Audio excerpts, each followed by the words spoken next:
We've got quite an interesting weekend this weekend. We've got the Monaco GP, we've got the Indy 500, we've got the Champions League final, and we're going to Phoenix in the hopes of chasing down McLaren. Unless you're watching this in the future, then we're just chasing down McLaren and the Monaco GP's already been and whatever. Keep watching. Hello, welcome to Season 2, Episode 25 of Race to the Top. I'm Ian, and in today's episode, we have, of course, got just 10 days up to the Phoenix GP. We're racing on Track B. We'll get into that in a little while. Of course, we are still chasing down McLaren. We just have to quickly do this interview. You attempted a quick pit stop for Ricciardo during the last race, but it resulted in a mistake. Your very own chairman criticised the move, saying the motorsport isn't the place for gambling. I'm going to say we had to go for it, and both our drivers are unhappy about that. Not too surprising. We did have another mistake, so we're going to have a quick look at the pit crew just before the Phoenix GP. But I'm really quite optimistic about chasing down McLaren. If we have a quick look, if you remember, we're 5 points behind them. We picked up a good haul of points in the previous race. And McLaren seem to be really just saving all their money for next year. They've done nothing the last few races. If we have a quick look up here, you can see Button in 13th and Alonso in 12th. And Alonso was the last one to score points in Germany, which was, how many races is that? That's 5 races ago. And Button hasn't scored a point since Russia, which was race 4. So we're closing in. We're getting there. We might be able to do something. So with 3 races to go, we've got Phoenix, Rio de Janeiro, I believe. Yep, Brazil. And then, of course, we've got Doha. So I think we could do something. Phoenix could be a bit tricky, but we'll have to keep an eye on that. Let's have a quick look at the pit crew then, because we do have to change things. Look at all these mistakes. It's driving me up the fucking wall, I'll be honest with you. Let's go mistake percent chance. Look, all these are really, really high. Something has to change here. We may have to... We'll bring in Strabello on for... Who's the worst? Got to be De Balsamo. Candido could possibly come in as well. We've just got so many people making mistakes at the moment. And it's really annoying. See if there's anyone that we can hire. McDonald's not too bad. Very low. We'll bring in McDonald. He can come in. And there's no one else there that's really grabbing us. Kostakov's probably the best out of the rest. 40, you don't have to worry about that one. Yeah, leave that for now. So, yeah, I think we'll bring in that... where are we? McDonald. McDonald can come on for Onka, who's made 2 mistakes. And that's pretty much all we can do. This is really, really tricky. Denisi's made a mistake. So what we'll do is we'll bring in Dasu, because he's got good front jack. And... Oh, this is tricky, isn't it? There's not really anyone that's very good at changing tyres. We might have to leave Cipollini at 1.9%. Might have to just leave him on. But then we could probably bring in Denisi, who's made fraction less chance. So I think maybe we bring in Denisi for Cipollini. Give Cipollini a bit of a break. And we'll just have to leave that there. I don't think we can really do much else. And what we might do is we'll give someone... We'll give Consolaro a bit of a break as well. And put him in place for... Oh, I don't know. Do that one. Oh, actually, no. We should probably leave it, shouldn't we? I'm going to leave it. It's so tricky. So with Phoenix, the engine's really crucial, and I believe it's the front wing and the rear wing. We've got low speed, high speed corners are crucial. So I can't really expect much out of this. If we have a quick look at improving parts, we can't really improve much anymore. We can sort of bump up a couple of things here and there, but basically everything's maxed out as much as it can be. So I'm really just looking at reliability. That's all we can do. What I might do is I might just keep them working on things just for the time being, just so we keep them busy. So we do have a vote, of course, in this episode from the GMA about refueling. I'm unsure about this.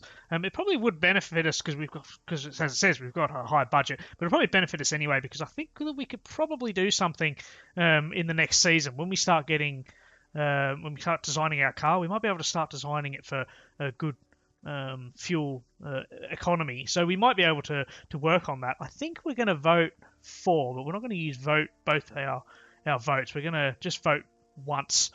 So we're voting for. Let's see how it goes. And at the moment, it's going to be tight, but no, it gets rejected. So we, of course, get Arriva, Bene, Renault, and McLaren all with us, but all against ends up winning. So we're not going to be having any refueling. Not that it really bothers me that much.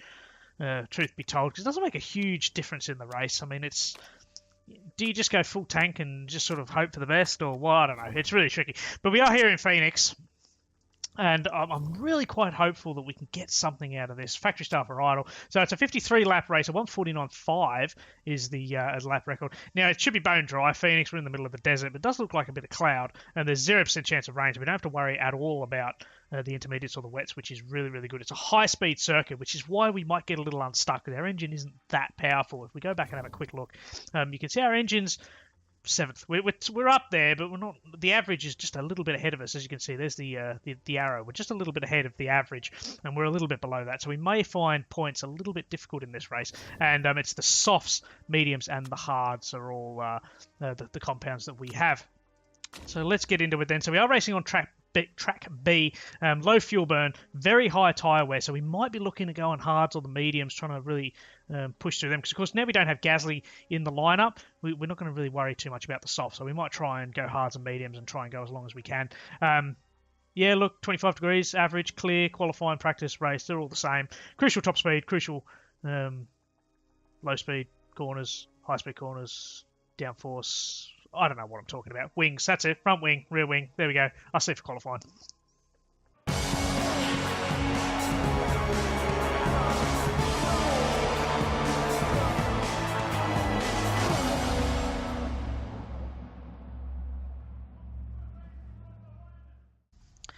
This could be a really, really tricky race and qualifying, to be honest. We're not that quick on this circuit. I think it's our top speed that's really, really hampering us. We were down in 13th and 14th, which is a little bit lower than where we've been the last few races. So that's something that we do have to bear in mind. We didn't do too badly with the practice, with our knowledge and all that sort of stuff. As you can see, we managed to get our race trim up to full. Our qualifying trim was only 5%, but we managed to get level 2 for both medium and the hard, and of course the soft tyres we only managed to get 5%. So that's what we're going to be going with. We're going to go with the soft tyres, of course, for qualifying. Rather interestingly though, McLaren still well behind. They were down in 18th and 19th place, so their car's even worse than ours. So if we don't score any points, it doesn't look like they're going to be scoring any points either. But the biggest problem that we have to worry about is, of course, we need to score points to close up the gap. So it could be tricky. This could be where our season comes unstuck during this race if we don't get any points. As you can see, so-so on the car setup. Kvyat, we couldn't seem to get that speed balance quite right, so we do have to look at that. We'll have a quick go. As you can see, we focus mainly on the hards for Kvyat, and then we did some soft tyres right at the end just to try and get that knowledge up for the qualifying, but we've still been really struggling with that speed balance. As you can see, it's been all over the place. We're not really too happy with it. We could probably bump speed balance down another one, actually. So if we go that one, for instance, up to 81% on the gear ratios, so we could probably bump that down to 69%. I might do that. Let's go for it. And of course, we're going to be going for two stints during the qualifying. We're going to go out early and then go out again. It takes about 1:40 to get around, so that's what we're going for. If we have a quick look at Ricardo. Ricardo, I was happy with his setup right from the off during practice, so we shouldn't have to tinker too much about them. But as you can see, we only got the one excellent, the one purple. Same thing as Kvyat. Go around twice on the soft tyres during this qualifying session. So we're going to send them out early. We'll send out Ricardo first. Make sure he's on those fresh soft tyres. And we'll leave it a little while and then send out Kvyat right behind us. Could be quite difficult to see the cars in this pit stop because the shadow is cast right over that pit lane. So it could be a little bit tricky to see. But yeah, so I think points are going to be quite difficult in this race. We need to score points just to keep that pressure on McLaren. We've got 2 races to go. We're only 5 points behind, so it's not totally impossible if we don't score any this race weekend. But if we can just pick up a point or 2, that would be really, really good. Because we went out late on the softs to do the qualifying runs, so the track had really gripped up, it would rub it in. So the fact that we were only sort of 12th or 13th didn't bode well. And also the McLarens were still not entirely sure on their true pace, because the McLarens set their fastest times for 18th and 19th. They set them on the medium tyres, so it could be a lot closer than we think. So we do have to be quite mindful of that. Now, Ricardo has just perfected both temperatures for brakes and tyres. Kvyat's a little bit behind him. How's he getting on? He's about to do it now. He's gone perfect as well. So Ricciardo's got nice clean track ahead of him, so he should be able to set a decent time, and hopefully he can replicate that. Kvyat's just crossing the line to start his flying lap, and he's got Vachor, the Red Bull driver, ahead of him, and thankfully he got out ahead of Felipe Massa, who's just left the pits himself, so he's staying ahead of him. So we'll have to keep an eye on Eric. Hamilton, he's gone purple in that first sector. That's why Ricciardo's only green, and he's nearly half a second down by the looks of it. But Kvyat's actually a little bit quicker than him at the end of that first sector, so Ricciardo's got some work to do.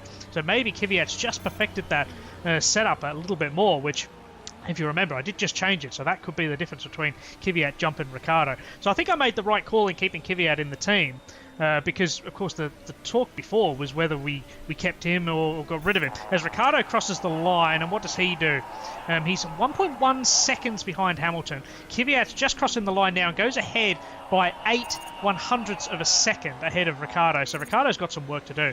But Kvyat's been quite impressive, really. That last race, I wasn't sure. He did do the one stopper, whereas Ricciardo stopped twice, so that was the crucial difference there. But Kvyat didn't do too badly, and at the moment he's doing quite okay himself in this qualifying session. So with time still to spare, we should be able to see how they go. Now Alonso has crossed the line, same with Button. Button 2.2 seconds, so he's nearly a second behind Ricciardo. Grosjean's there, he's only about 4/10 behind Ricciardo, so he's got a little bit of work as Stroll manages to split our two cars there to go up into P8 at the moment. But we're sitting 7th and 9th.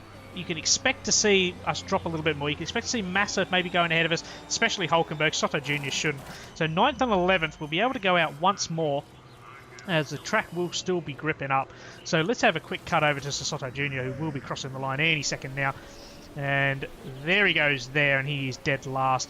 Two tenths off of Jenson Button. So that's quite a lot of work to do for Rapax if they're even to survive in Formula 1 at the moment. So we'll quickly speed things up a little bit, and when we get to around 2:20, we'll send out Ricciardo, and then we'll send out Kvyat last, just because Kvyat's done a lot better here so far, of course. But that's quite interesting. The fact that the McLaren set their quickest times on the mediums in practice got me a little bit worried, because I did think they weren't that far behind us, and they may have been able to close up, but it doesn't look like they will at the moment, as quite a few cars are now going out. So we've got to time this quite right so we don't have any traffic around us, particularly for Ricciardo. I think Ricciardo could possibly squeeze up a little bit more. As Soto Jr. has gone straight back out again, because there's nice clean track. That's something that we do have to be a little bit mindful of. So what I might do is I might send out Kvyat now, just because I don't think the track's going to grip up that much more, and it gives him that little bit more clean air. And we'll send out Ricciardo right at the end and hope for the best. So we're looking at around 1 minute 50 to go in the session, and we'll send out Ricciardo. So I'll just slow things down so I don't forget, otherwise it'll be too late and he'll be stuck, and he'll certainly fall down if we don't send him out once more. But I'm not too disappointed. 9th and 11th, that puts us in a pretty good position to really push for points. I thought we were going to struggle here. The Renaults were a lot higher than us in practice, and they're behind at the moment. You can expect to see Science Jr. possibly bumping ahead of us. Hulkenberg's very, very off the pace. He's 4/10 down, and Button's improved on his time, and he's bumped ahead of Alonso, but Alonso's gone straight back. Our time looks quite safe at the moment as Kvyat's overheated his brakes. Let's cut to Kvyat then, because he's the one that's going to be setting the flying lap first. You'll have to keep an eye on the temperatures for Ricciardo yourself, but he's got quite a way to go. He's only just going around the second sector now. So can Kvyat improve on his time? You're looking for greens, remember, because that means that he's improving on his own personal sector times. Whites just aren't good enough for us today, but he's sitting in P9 as he's half a second down already, and he's not improving on his time by the looks of things at the moment, probably because he overheated his temperatures. Ricciardo's overheating his brakes. Not very good tyre temperatures either. He's only got good on his tyre temperature, so he's got work to do as he's crossing the line to go around for his final lap. But he's got a lot of traffic around him. He's got Lewis Hamilton ahead of him, as Kvyat doesn't look like he's going to be improving on his time at all. He's got to gain 2/10 in this final sector. Let's keep an eye on Ricciardo, because Ricciardo will be coming up to the end of his first sector. He's 8/10 down, so it doesn't look like we're going to be improving on our times. Kvyat doesn't, so he is P9 provisionally at the moment. Let's quickly cut back to Ricciardo, who's dropped down to P12. He's got this traffic. That's Lewis Hamilton next to him. Lewis Hamilton has just set the fastest lap, so I think Ricciardo's lap has been completely compromised by traffic, unfortunately, as we just squeeze past him. Who's that? That looks like it's a Rapax driver that was holding everyone up. Ricciardo gets ahead of him, but he's not going to improve on that time at all. He's 1.3 seconds off the pace of what he set before. So he's certainly not going to be doing anything. There he goes. So he doesn't do anything. He stays 12th. So we are 10th and 12th. Stroll and Massa. Williams, real big improvers. Hamilton gets pole ahead of Sebastian Vettel for the first time. I think the whole time I've been in Formula One, Vettel's got pole every single time. So this looks like it could be Mercedes' race because of the difference in the top speeds, maybe of their engines. Maybe the Mercedes is just that little bit better. But 10th and 12th, I can be quite optimistic about that. That still starts us in the points. I'm a little bit disappointed that Ricciardo's a bit behind us, but rather importantly, Alonso and Button from McLaren, they're down in 17th and 18th. So we've got a sniff of a chance of a point. They've got no sniffs at all. So that's pretty cool. You know the drill, guys, by now, and I'll see you tomorrow for the race in Phoenix. If we can get a point or two, that's a good result for us.